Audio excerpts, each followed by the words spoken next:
It's going to be pretty fast-paced, run through what I think privacy means for identity professionals. We could spend a week on the subject of privacy, maybe a month. In fact, I've spent many years on it. So it's going to be a pretty high-level trawl through what my thoughts are at the moment.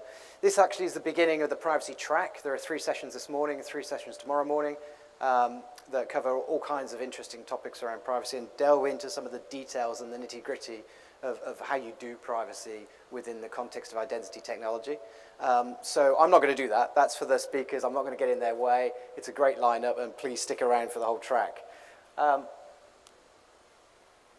can't promise you brave new worlds in terms of privacy and the next frontier for identity. But those guys are going to tell you some pretty interesting things about how we can't afford to ignore privacy when we work with identity technologies. And that may not be a surprise to many of you in the room. You may be dealing with these challenges as a result of GDPR and all those kind of things. But this isn't going away. In fact, I think it's only getting bigger. We already do all of this stuff. There's been a lot of phrases about identity-led security. Identity is the only way to manage security. So over the last 3 or 4 years, I've seen Identiverse use that in various ways to position identity in the world of security and security management. So I think we're going to have exactly the same thing over the next few years with identity and privacy. And this is my view of the world, is that actually what we're really lacking in the world right now is trust, or digital trust. We've got fake news, fake stories, fake adverts, we've got fake people, we've got fraud, the internet's broken. And what we've got to do is find ways to restore it. And certainly security and identity are important, don't get me wrong, I've spent many years working in those areas as well. Privacy, though, is just the same. All three of these things overlap.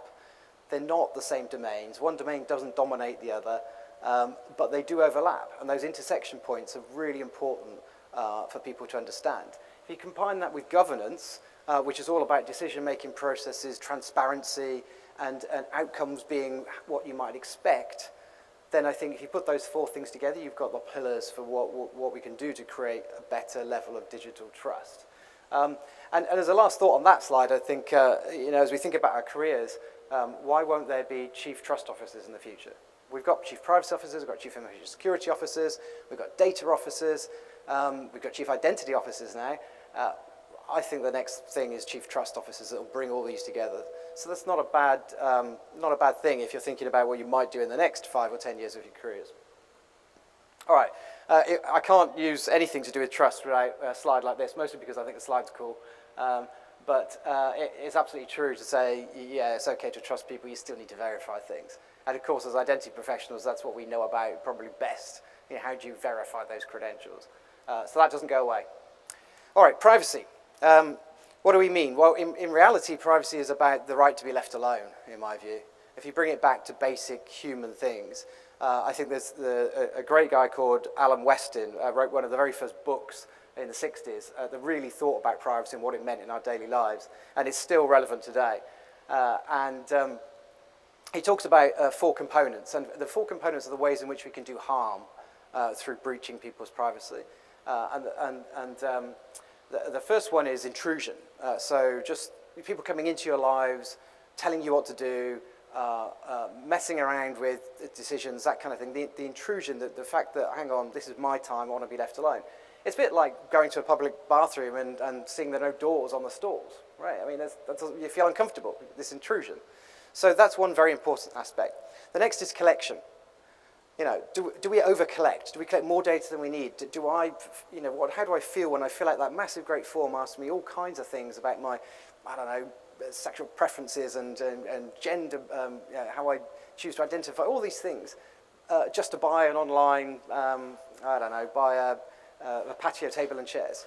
You really don't need to know these things. So collection is another way in which harm can be caused by over-collecting. And then we get to processing. So what are people doing with my data? Are they making decisions about me I'm not aware of? Are those decisions done programmatically and they're unfair or they're biased? It's a huge area of consideration right now, how we work out whether we've built bias into systems. And there aren't really strong answers at the moment, but there's a lot of people spending time on it. And then the fourth way in which harms can be caused is through disclosure. And probably the most obvious to most people is the big privacy breaches, the data breaches which lead to identity thefts and those kind of things. So if we take privacy back to its first principles and say, what are we doing with this? Well, we're trying to protect citizens from those kind of harms. That's what the whole subject of privacy is about. And then it gets into all the laws and regulations around the world that have been instantiated to try and do that. So what we end up with these days is we've got this digital representation of ourselves. Whether we think about it, whether we like it or not, there are very clear digital personas of us around there, probably hundreds of them, in fact, because they're not under our control. They're in silos built by organizations. And just to illustrate this point, this is not a new case, but does anybody know who that person is? And stick up their hand if they do. I didn't think they would, mostly because this is a fairly old story. It's a good few years ago now. This was AOL.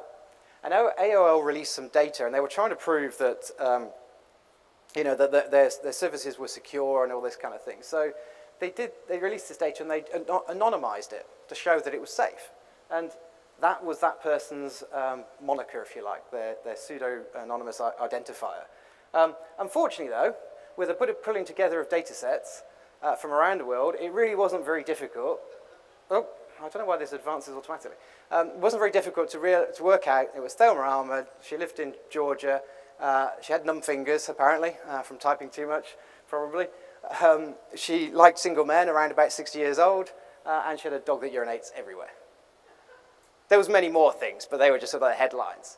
And I think it shocked, well, I don't think, I know it shocked AOL that was possible from what they thought was anonymized data that they were working with and releasing. And it's not the only example. There's another very famous one, and unfortunately I can't see my notes. Oh, Netflix.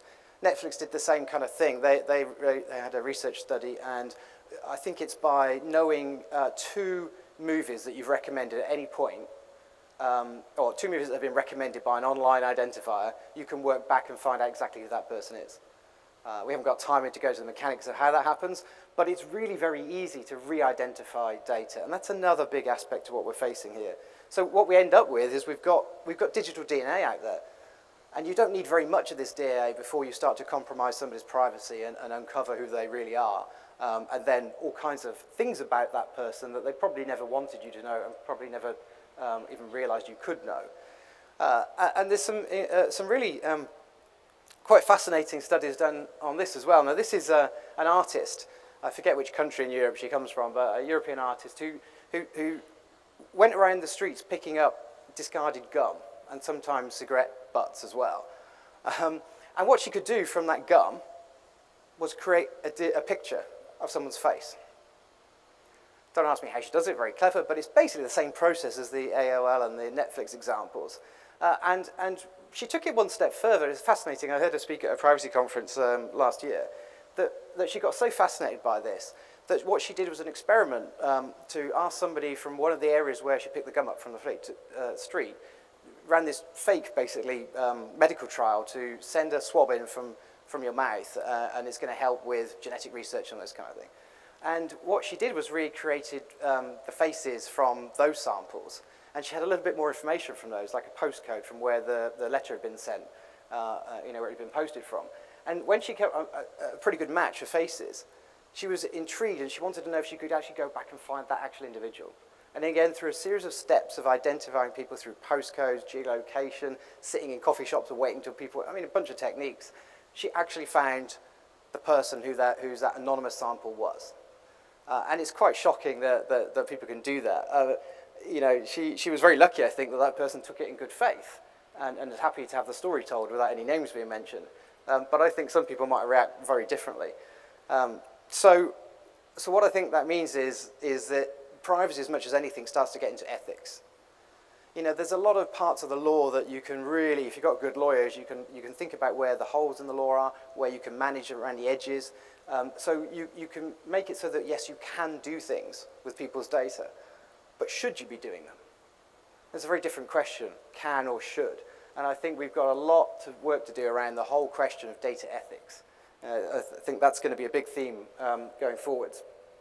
And of course, the reason why all this is so important is the dollar, right? Or the pound, or the euro, or wherever you happen to be in the world. There's a ton of money in this. It wasn't so long ago that The Economist had on their very front page, more valuable than oil. and he had a series, I just should have put the image in here, but a series of oil rigs with Google and Facebook and whatever on the sides of the oil rigs.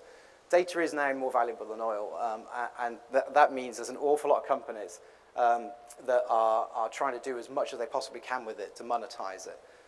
And usually that's trying to understand the customer better, but it's not always. That's what they're trying to do.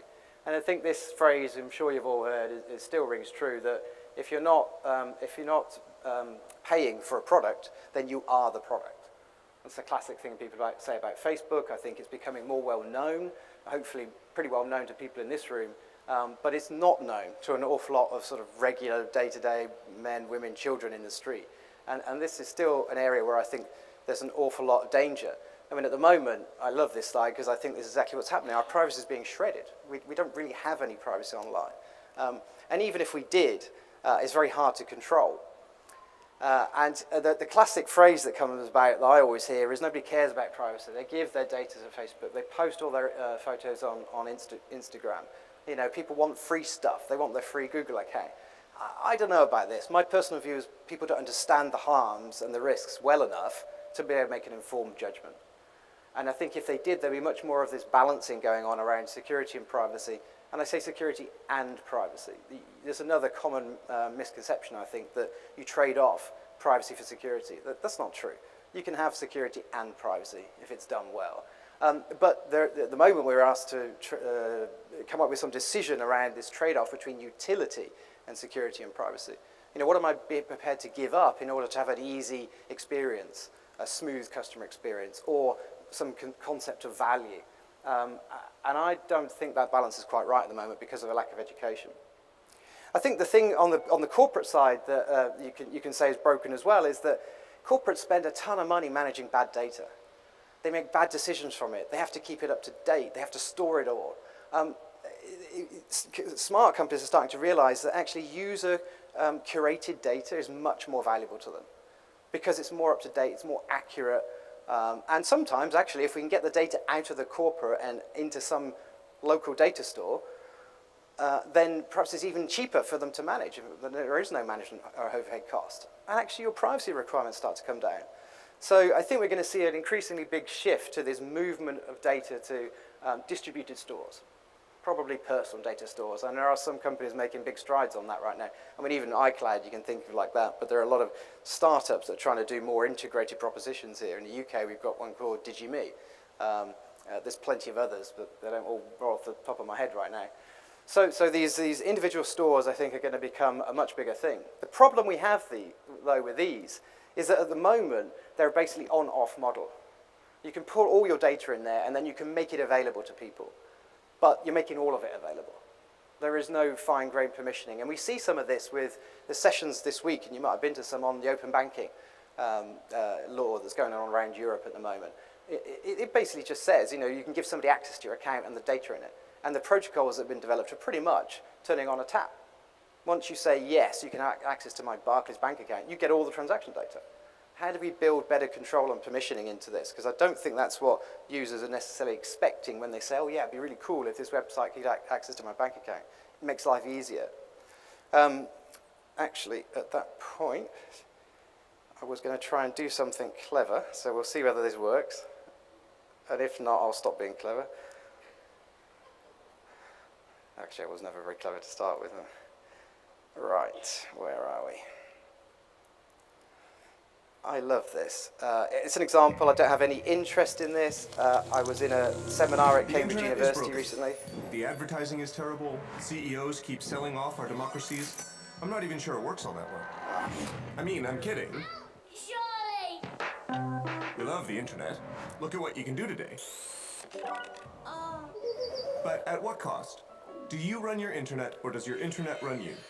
Yes, you get your power from tech, but your tech gets its power from data, and you don't speak data. None of us do.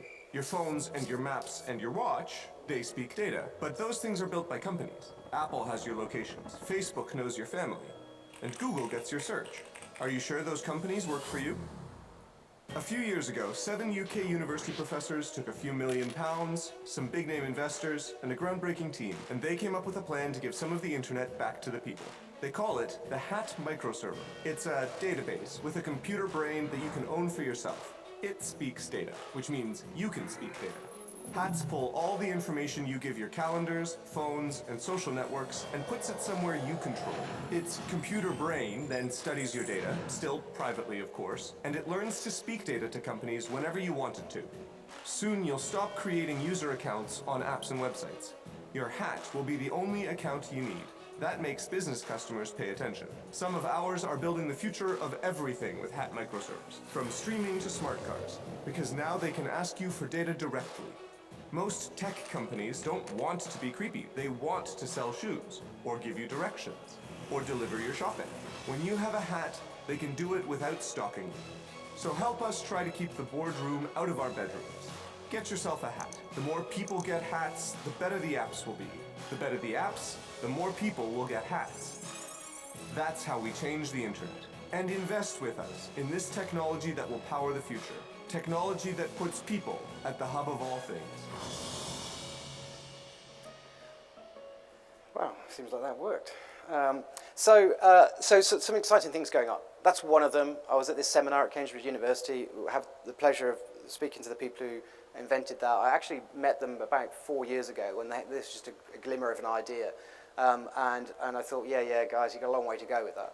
And actually, they've come a long way in the last 4 years. So there's working technology there. Again, they're not the only people doing that kind of thing, but they do have a pretty cool approach to it. I would say, though, that having spoken to them about it, there's still some things missing. There still isn't this fine-grained permissioning. They don't have an automated, easy interface for giving permissions over data, which is what the GDPR talks about. There's some of it in there. It's not that it's non-compliant technology, but it's a little bit hard. And I think if we create, if you think about the future of us and us online and our interface with online technologies and websites and all this kind of thing, I would like some artificial intelligence. I'd like my own little digital agent doing this for me. And to make that work, you've got to build in permissioning, the flow of data, all these kind of things that don't really work right now. Most of the solutions are still silo-based. We're not making data interoperable, or certainly not data with permissions built into it. And there are people working on technologies like that. There's one on the west coast of the States called J-Link that built a new protocol for the internet. That's yet to really get traction, but it's a good idea. And there's some other people trying to solve this kind of thing. When we come to this AI thing, I think the AI probably has the most potential and also the biggest risks. This is where we get back to the ethics. AI could do an awful lot of stuff for us in the future, but who's actually going to control the algorithms? A simple little thing like the crashes we hear about in the automated cars. In the future, those cars are going to be making decisions about who they crash into. Which person do I kill? It's going to have to make those decisions. There are many other examples you could think of, and the ethics, I think, are really important. So, it's very easy to say, where are the next investments? Well, plug AI into anything, and it's going to be more valuable. That's certainly going to be true, I believe. But I think we're in a race at the moment to find, for corporates, are in a race to find out what these magic use cases are. How do we make the experience better for citizens? And the really, really leading companies, I believe, are saying, how can we create more trust between us and our customers or our business partners? And part of that is privacy. But it's privacy, identity, security, and governance. We need all of these things in place. No one of them is a magic bullet. And I've got a quick video here again, which I think I probably need to press on something. Here we go. Which I think starts to get to where the vision of the future might be.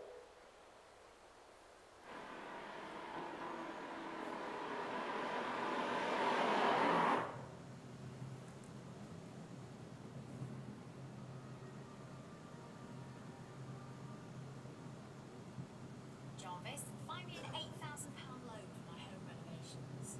How much do you want to pay back a month? Somewhere around £350 per month.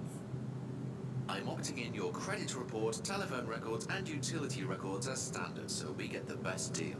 Do I need to send all this information? Remember, Sally, you are still anonymous to the lenders, and we've previously calculated that volunteering this additional information will help you get the best deal. Can I place your profile into the financial market to search for deals? Yes, that's okay, Jarvis. Will that be enough information for us to receive firm offers on the loan? Yes, absolutely. Your profile is enough for lenders to make a credit decision and bid to offer you a loan. I'll read the top 3 offers. Offer 1. Toucan loans. 3.5% APR monthly repayment of £386.25 over 24 months.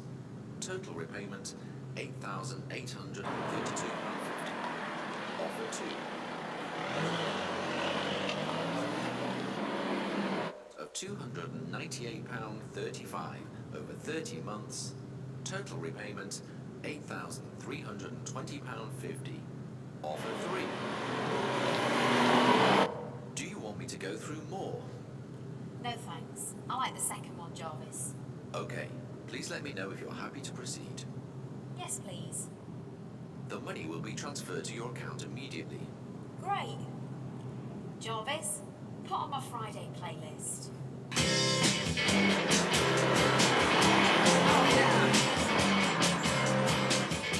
I'm up on the 11th floor and I'm watching the cruisers below. That's a UK company. It's actually a data company, a credit reference agency, if you like. And they're trying to rethink their business model. They know how much pressure they're under, especially with the increasing privacy laws. And it turns out that that video was put together by a my best friend from school, way back when I was about 10 or 12 or something. But I hadn't seen donkey's years, and he reached out to me on LinkedIn and said, "Are you the same Giles Watkins that went to Banbury School?" And I said, "Yeah. We should catch up for coffee." And this is what he's doing now, which crosses over heavily with my world. Now, that's not built. You can't, and I know this because, well, I know because he told me, but I had a situation in the Cayman Islands last week where I was at a digital financial services conference, and I was showing them what the future of financial services might look like, which has nothing to do with a bank or an insurance company or anything, right? That's just disintermediated everything. But what happened afterwards, that everybody, I must have failed to tell people that it didn't exist, because everybody was searching for Jarvis, and they kept emailing me saying, I can't find that cool technology you showed us. Can you tell us where it is or what the company was? It doesn't exist right now. It doesn't exist because we haven't solved those problems that I was talking about before. But it's coming. That's such a brilliant use case with so much value in there for both the customer, the citizen, the corporation. There's no doubt that is going to be built. And the only question is who's going to control it. Is Jarvis a new company that forms that controls everything? Does the car manufacturer control it? Do the banks and financial services get in on this game and push it out to people, and do they control it? But somebody's going to win this game, and at the moment I think it's all up for grabs. But privacy is at the heart of all of it. If you were listening carefully there, I know the sound was a little off, but she was asking whether that information really needed to all be released. That's a smart, educated consumer saying, hang on, do you have to give all this information away? And Jarvis is saying, well, hang on, remember, we don't give everything away at the start. We just create a profile to allow them to give a loan. And that's the way the future has to be. But it has to be that easy. Because if it's any harder than that, citizens aren't going to do it. We're lazy, basically, at heart. So with a combination of those type of technologies and the kind of what I would call awareness type video that you saw before with the hat video, that was speaking to real people who understand very little about the way technology works or some of the things you all do in this room. We've got to get the message out there better to people, and we've got to deliver smarter, simpler technologies that automate this whole process. So that's where I think the next frontier is for identity and privacy together, along with a bit of security and governance. And at that point, I think I've probably left 2 or 3 minutes. Oh, this isn't going forward for some reason. No, I don't want to play it again. There we go. 2 or 3 minutes for any questions, if there are any. I'm happy to answer them or get into a discussion. I can't see most of you because there's horrible lights in my eyes. But if I do that, oh yeah, okay.